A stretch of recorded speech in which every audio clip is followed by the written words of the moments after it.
Marsha Blackburn from the great state of Tennessee. Good to see you today. You too. So we just had a little bit of Joe Manchin, Senator Manchin, talking about the fact that this is a presidential moment for President Trump. Good politics for him to pass some gun legislation. What do you say about that? What I have to say about it is this precisely. There is no one that wants someone who has mental illness or is unstable or is a threat to themselves or others to have a gun or any type weapon in their possession.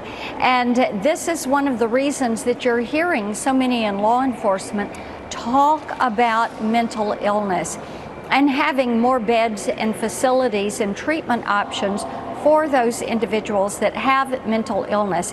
And Harris, you just had John mention the juvenile records. When I was busy in August in Tennessee, one of the most impactful meetings that I had was with a group of law enforcement officers and sheriffs from Upper East Tennessee. They brought up both of these issues, the juvenile records and having more beds and facilities, as two things that there should be agreement on.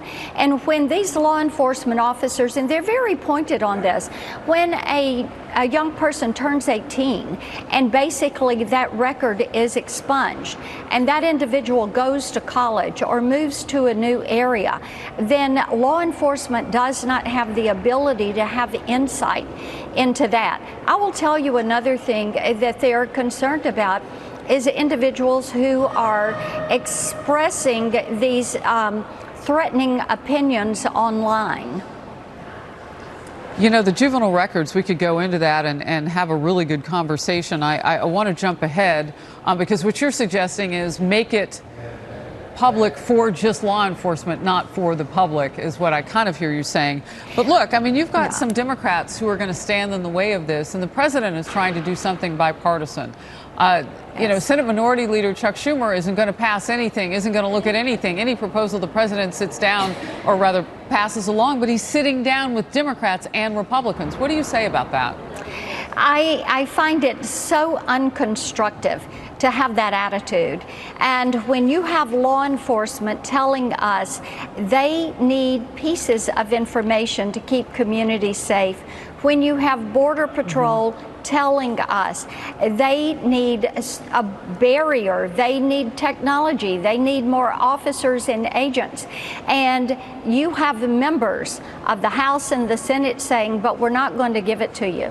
Now, what does that do for the security of the people of this country?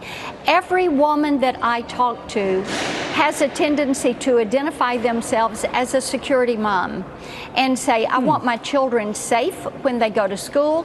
I want them safe when they are traveling. I want them safe at sporting events and public events. I want them to have a secure future with Senator, a country that is safe. We're going to run out of time. Have you talked with the President of the United States about some of the things that you learned in August while you were home in Tennessee? I have not talked with him about some of the things that we covered in August. Previously, I have been to the White House as a bipartisan group that he had down to talk about the community security issue and keeping our children safe at school and fighting against some of these violent acts that are so destabilizing. Can something get through the Senate? My hope would be that we can come to agreement to give law enforcement some of the tools they need to protect individuals' Second Amendment rights.